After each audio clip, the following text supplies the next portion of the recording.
Gaston Berger est un grand établissement public qui est situé à Lille près de la fac des sports, juste à côté des installations sportives du Luc, à côté de Fédère, du lycée Fédère, juste à côté, et du jardin botanique au sud de Lille. On regroupe environ 2300 étudiants sur l'établissement.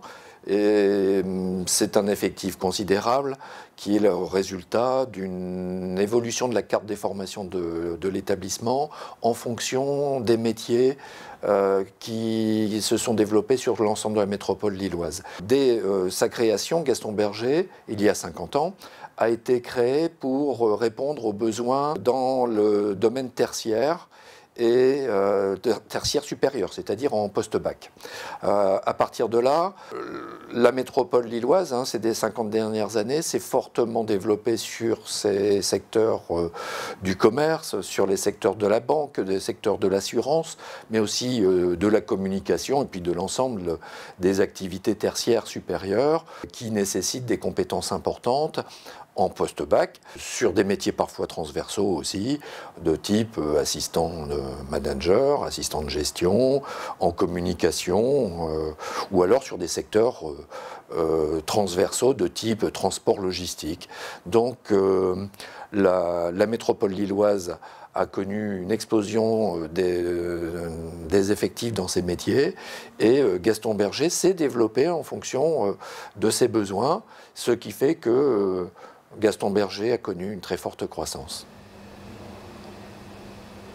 On est un établissement qui, de par ses formations, a développé des relations avec les entreprises d'une façon très importante, puisque l'ensemble des formations de BTS et de licence ont une partie qui se déroule en entreprise, et on a développé des partenariats très importants avec tous les réseaux, par exemple de l'assurance ou de la banque, mais aussi de la grande distribution et plus globalement de tous les secteurs tertiaires.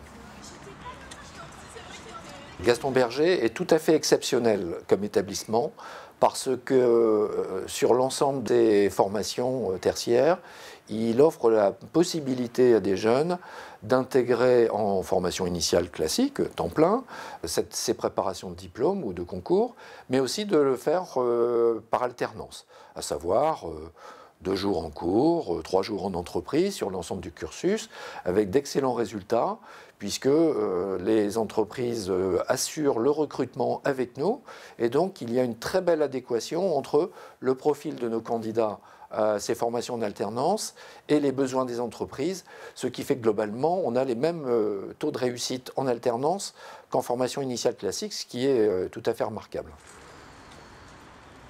Gaston Berger a une très forte attractivité, ça ne veut pas dire qu'il est impossible d'entrer à Gaston Berger. On cherche à accueillir les jeunes selon leurs projets et de faire en sorte qu'on soit en adéquation entre les potentiels et le projet, et d'accompagner chaque étudiant vers la réussite, que ce soit un objectif à Bac+2 dans un BTS, en poursuite d'études à Bac+3 ou à Bac+5, mais aussi au travers de préparation au concours de grandes écoles, avec une intégration dans les plus grandes écoles de commerce de France. Donc c'est cet état d'esprit qui fait que globalement on vit bien à Gaston Berger. On vit bien avec des enseignants de qualité, on vit bien avec une vie étudiante dynamique et globalement avec l'espoir d'une réussite personnelle et professionnelle.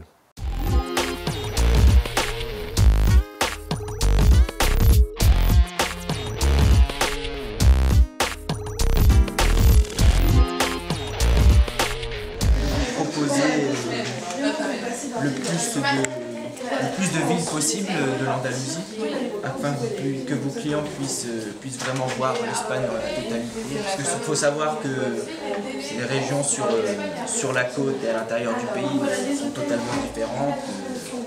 On a beau être sur la même région, il y a quand même une culture différente. différents. Le BTS Commerce International, comme tous les BTS, c'est une formation en 2 ans qui a pour objectif de former des techniciens directement opérationnels, mais qui permet aussi la poursuite d'études.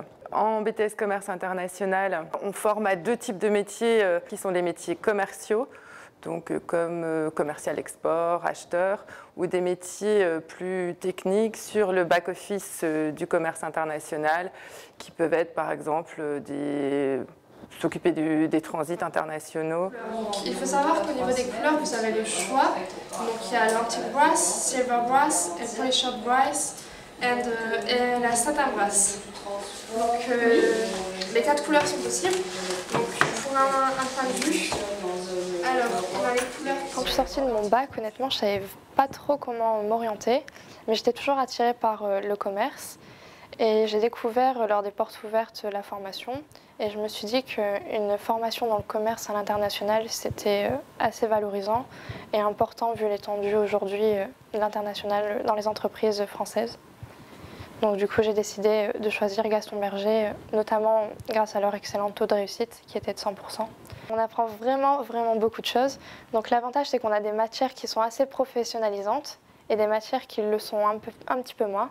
Donc on apprend par exemple à gérer des opérations import-export. Donc on peut avoir une entreprise X qui va exporter et on doit gérer les acheminements, le transport principal.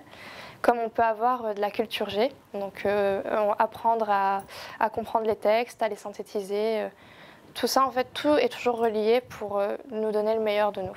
En matière commerciale, on commence en première année par étudier tout ce qui est l'avant-vente, vraiment, donc de l'étude de marché étranger, de la prospection à l'international, donc comment identifier, comment cibler, comment trouver des clients sur un marché étranger. En seconde année, on avance un petit peu justement dans cette démarche de vente et on travaille sur la négociation à l'international, donc de la négociation en langue étrangère notamment, sur toutes les techniques du commerce international, donc les moyens de paiement internationaux, la logistique internationale. Donc voilà les différentes matières très commerciales que l'on traite sur les 2 ans. Je souhaite poursuivre mes études, notamment à Gaston Berger, en allant dans la licence 3 gestion prépa grandes écoles, pour par la suite pouvoir aller dans une école de commerce. C'est un tremplin pour pouvoir avoir en fait ce que l'école de commerce en soi, j'aurais pu très bien y rentrer dès la première année, mais l'avantage du BTS, c'est qu'il me donnait une dimension professionnelle, notamment avec un stage à l'étranger que je n'aurais pas pu réaliser en école de commerce dès la première année, et un stage dans une entreprise française pour pouvoir comparer les deux.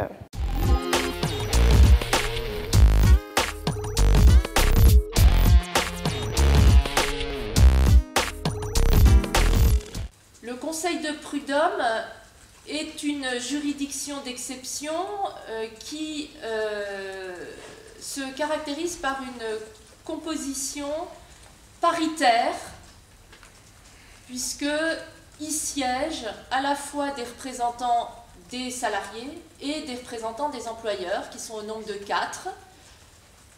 Ces représentants des salariés, ces représentants des employeurs sont élus lors d'élections professionnelles qu'on appelle les élections prud'homales. C'est une prépa qui prépare au concours d'admission parallèle pour les écoles de commerce, ce qui prépare à Tremplin 1, Passerelle, mais aussi l'EDEC, qui est donc à Lille, et aussi à l'ENS Cachan, qui est une école qui se situe à côté de Paris. Et c'est une école spécialisée dans l'économie. C'est une classe préparatoire en 2 ans qu'on intègre après le bac, donc c'est une classe qui est ouverte aux bacheliers, qui souhaitent avoir un cursus mixte qui ne soit pas un cursus 100% classe préparatoire, mais qui ne soit pas non plus un cursus 100% université. Et donc nos étudiants sont inscrits à l'université de Lille 1 en licence d'économie-gestion et d'autre part inscrits chez nous à Gaston Berger pour suivre des enseignements de classe préparatoire qui les destinent au concours de certaines écoles.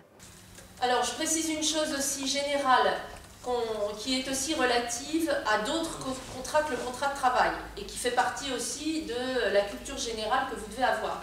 Un contrat, c'est un acte juridique qui est signé entre 2 ou plusieurs parties.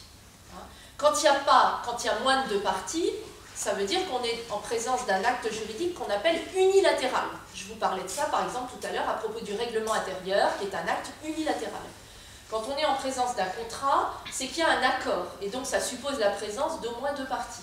Le cours que j'ai enseigné, là, effectivement, c'est un cours général de droit du travail, qui est un cours qui est destiné à des étudiants qui vont passer les concours de l'admission sur titre aux écoles de commerce et qui vont donc intégrer une école de commerce, soit au niveau 3e année ou au niveau 2e année d'école, donc M1.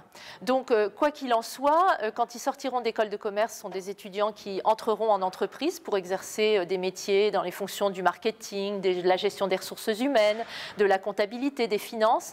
Et à ce titre-là, il faut qu'ils aient dans leur formation préalable un minimum de connaissances fondamentales en droit du travail. Donc c'est pour ça que ce cours est dispensé. Donc en pratique, on dit que l'écrit, alors en droit, on dit que l'écrit est conseillé ad probationem, pour ceux qui ont fait du latin, c'est-à-dire ad, en vue de, probationem, accusatif, en vue de faire preuve. On dit que l'écrit est conseillé ad probationem, en vue de faire preuve.